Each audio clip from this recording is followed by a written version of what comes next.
Bonjour YouTube, je suis Sébastien et dans cette courte vidéo, je voudrais parler de la nouvelle Clio 5 présentée par Renault en photo cette semaine puisque les photos avaient commencé à fuir sur internet.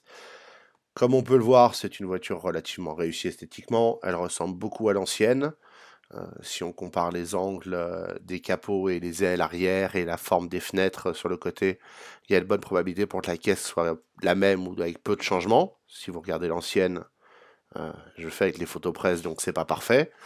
Mais esthétiquement, c'est une voiture très réussie, j'ai absolument rien à lui reprocher, si ce n'est qu'elle commence à grandir. Elle est un poil moins longue de, je crois, 2 centimètres que la précédente, par contre elle est 6 centimètres plus large.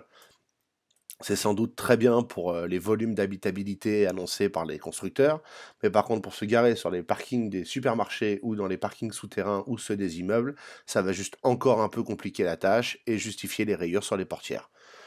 C'est pas forcément utile d'avoir une voiture aussi large quand c'est une compacte citadine, faite pour rouler en ville principalement.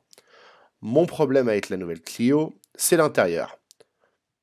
Et plus principalement, cet énorme écran en plein milieu du tableau de bord qui en dépasse en hauteur, donc réduit la visibilité, qui va obnubiler l'attention du conducteur et des passagers, mais les passagers objectivement on s'en fout dans la voiture, qui en plus a un écran au milieu du compteur pour afficher le GPS en parallèle, et je n'en doute pas la radio choisie ou la chanson qui joue sur votre iPhone connecté en Bluetooth. Mais donc cet énorme écran avec ses boutons en dessous pour les fonctions principales et la ventilation et le chauffage en dessous, parce qu'il faut que ça reste accessible, ce serait complètement débile de les mettre dans l'écran, dans la mesure où quand on roule à 130 km/h, on va pas chercher à augmenter la température sur un écran tactile, d'autant plus qu'on n'a plus le droit d'utiliser son téléphone au volant. Cet écran ne sert à rien, si ce n'est à faire joli et à présenter comme un iPhone, un peu plus grand, un peu plus large, un peu plus joli comme écran. Mais c'est une voiture, c'est pas un iPhone, c'est fait pour être durable, et c'est pas fait pour être un effet de mode de 6 mois avant que le nouveau modèle ne sorte. Si l'on compare à l'ancienne Clio, l'intérieur était certes moins joli, mais l'écran était plus petit et dépassait pas du tableau de bord. Ça avait l'avantage qu'il était moins présent et donc moins gênant.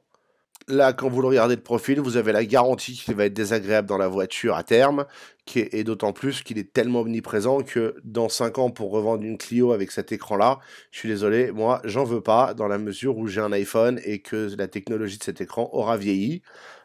Ça n'a pas de sens, je comprends pas pourquoi faire ça dans une Clio. Qu'on s'amuse à faire ça dans les Tesla et dans les voitures de luxe pour amuser la galerie, c'est une chose, mais une Clio, c'est une voiture pratique et utilitaire qui n'a aucun besoin d'un énorme écran en plein milieu du tableau de bord pour être une voiture de qualité ou que l'on apprécie. Petit détail supplémentaire, Renault dit avoir amélioré la qualité et l'esthétique de l'intérieur, c'est vrai. Maintenant imaginez ce même tableau de bord sans l'énorme écran qu'il coupe en deux et qui coupe toutes les lignes du design. Ce serait beaucoup plus joli, l'écran pourrait être moitié moins grand, remplir les mêmes fonctionnalités plutôt basiques puisque c'est simplement le GPS et afficher la chanson que vous jouez ou la radio que vous écoutez. Et accessoirement, la voiture coûterait aussi un peu moins cher à fabriquer, donc pourrait être vendue un peu moins cher, ce qui me semble plus important pour une compacte citadine.